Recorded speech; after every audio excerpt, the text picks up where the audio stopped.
Welcome to part 2 of our dive into deep learning based on the question, what makes deep learning agile, adaptable, and relevant as landscapes shift so rapidly in this turbulent world?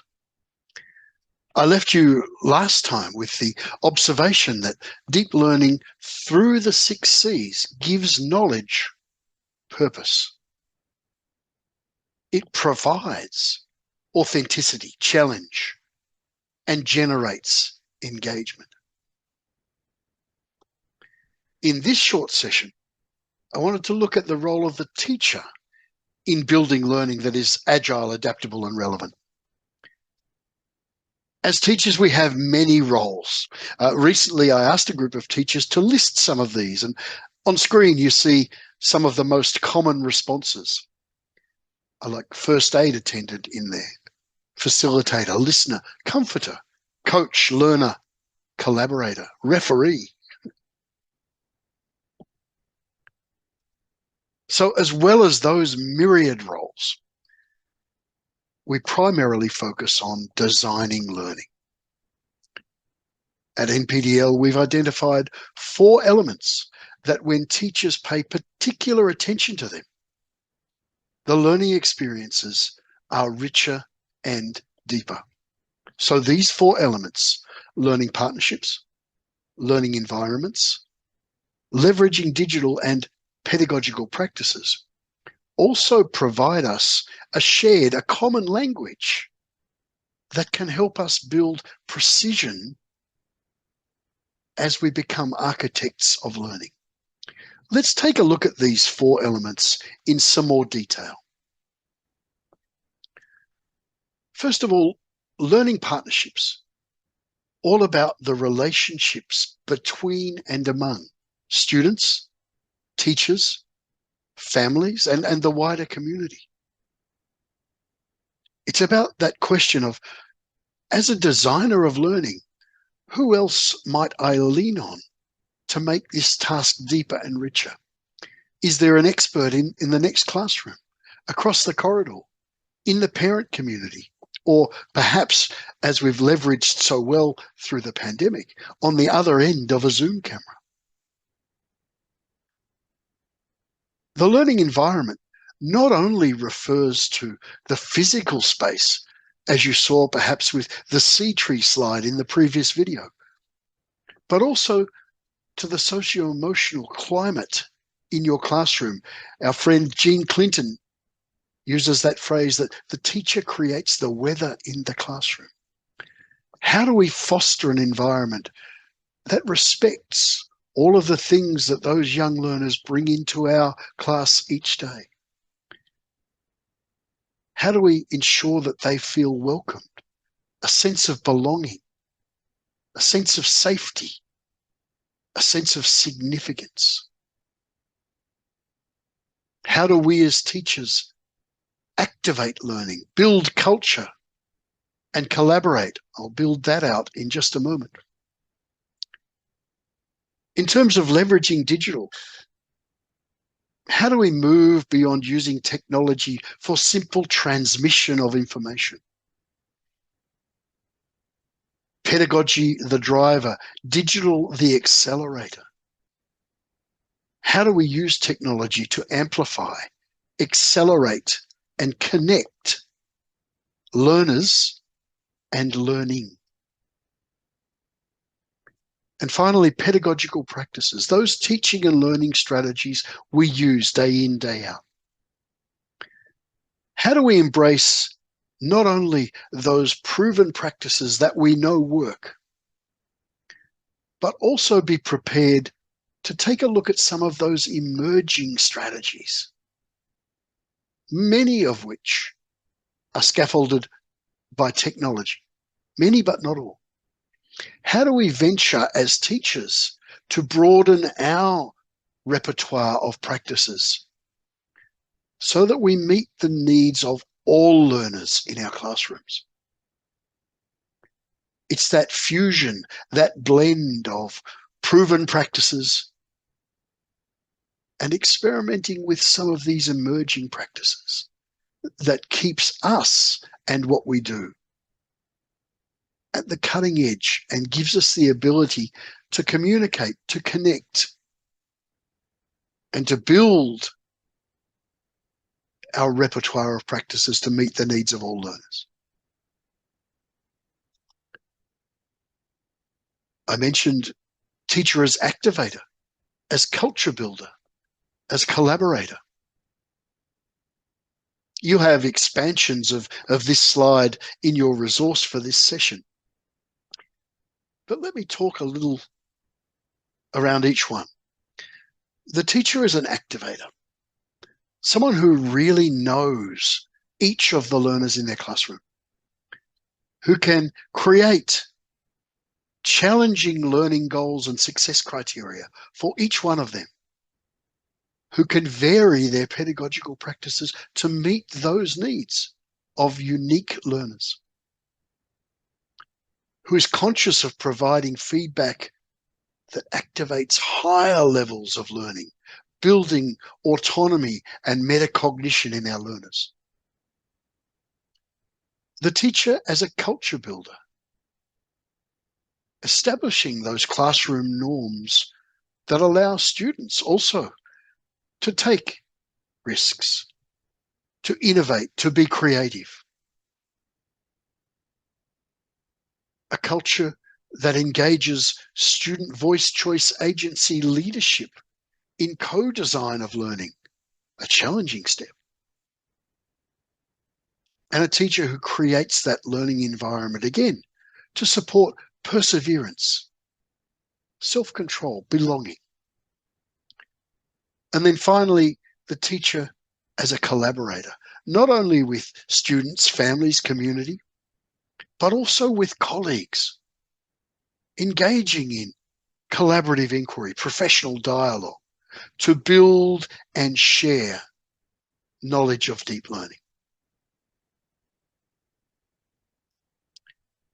We're going to take a look at a final video clip.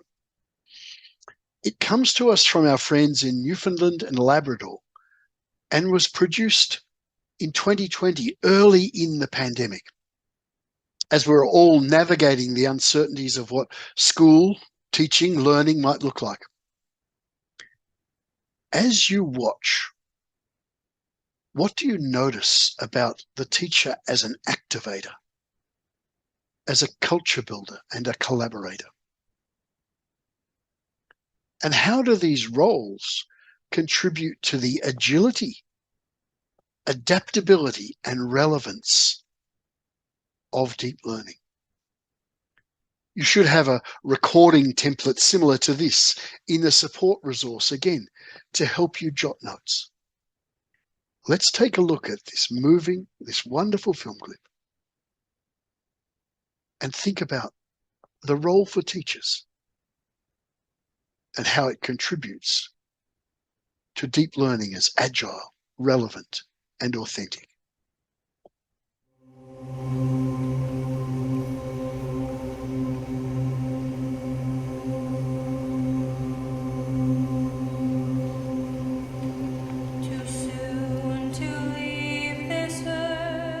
This music video, I think we started this honestly probably within the second, third week of us singing, because we weren't really sure what was going on with choir for the first bit of the school year with Corona and what we were going to do with our masks and whether we could sing or could not sing, but I knew Mr. Colburn was going to figure it out. He was not going to let choir not happen. To watch them from the first day of listening to the Inna Sisters version to going down the road of here's the music, let's take a look and let's see what it sounds like, let's try it out.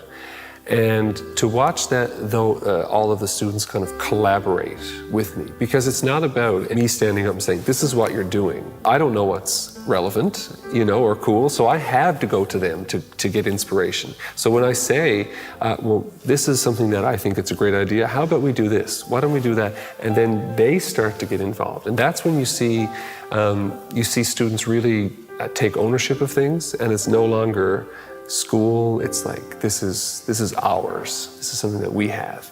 Mr. Colburn is an incredible choir director. and he's always looking for ways to give us new opportunities and try new things. And like this video is just one example of the many things we've done over the past couple years. We started out with kind of just an idea of, let's do this song because it's written by Newfoundlanders and it's for the CBC Music Challenge. And, you know, it kind of just, it was almost a song that meant home to us.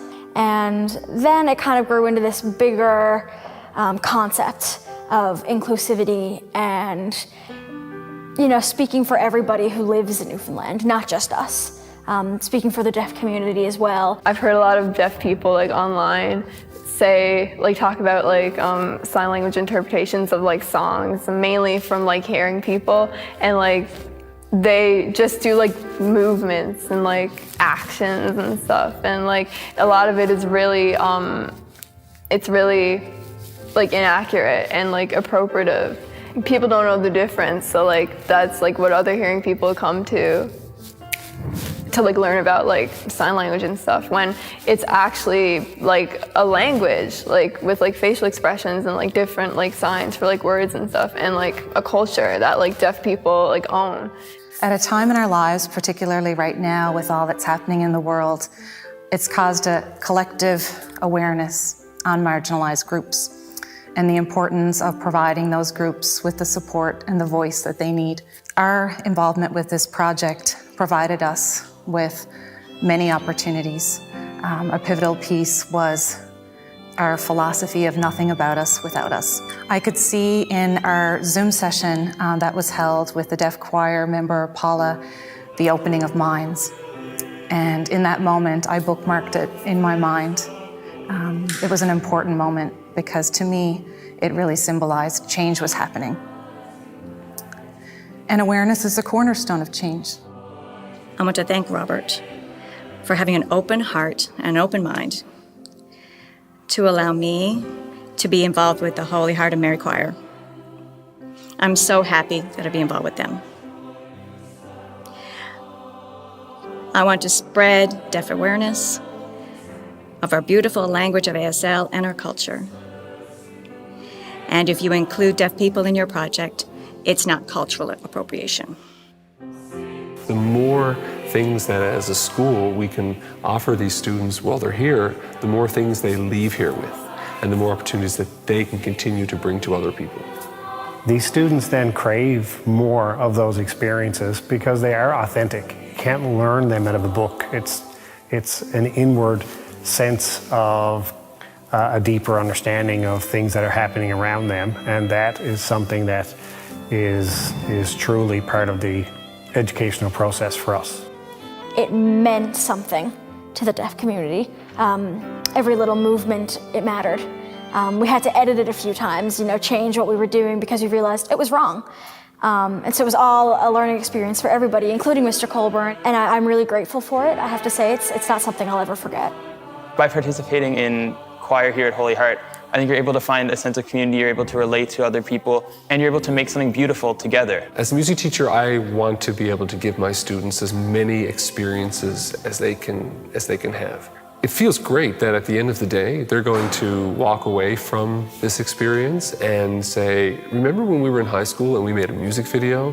And do you remember when we were doing the video and we actually got to communicate and to collaborate with the deaf community at a time when lights were being shone on the deaf community, that we were part of that, and it's a wonderful experience to witness your students growing and enjoying something, and then it evolving into something that can exceed your first ideas.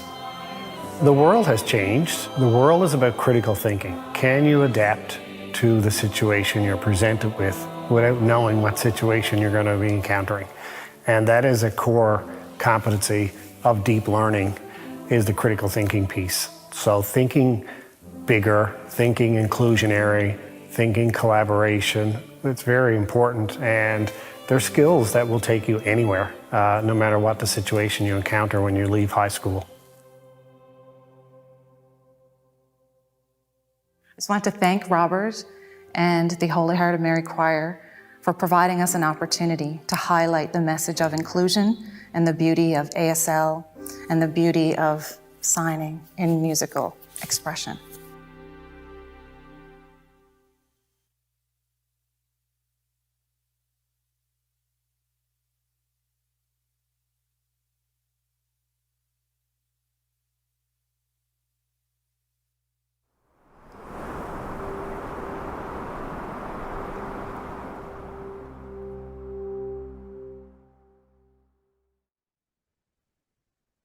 So pause again,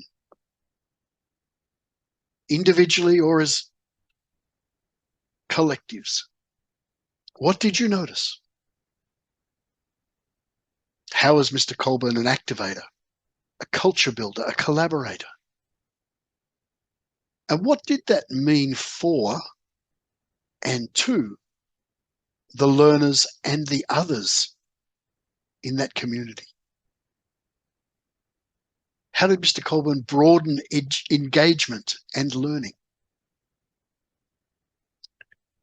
Where did you note agility, adaptability, relevance?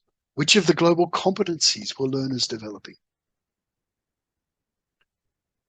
What elements of learning were deliberate, tight, and scripted? And where was that balanced by exploration, opportunity, student voice, choice, agency, and leadership? Take a few moments to have those conversations or to reflect on what you've just seen.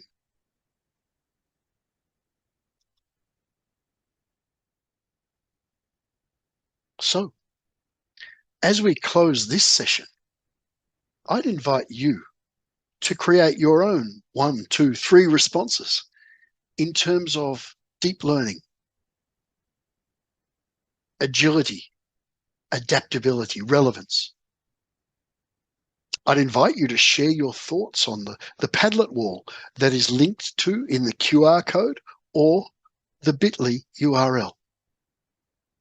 If you'd like to share some more thoughts or have questions, I'd love to hear from you. Feel free to get in touch via the email that's on screen there as well. Once again, thank you for sharing some time with me. I hope you've enjoyed these 2 presentations and that they've spurred some thinking around the nature of deep learning. Thank you again for engaging. Until next time, best wishes as you build today's learners and tomorrow's leaders.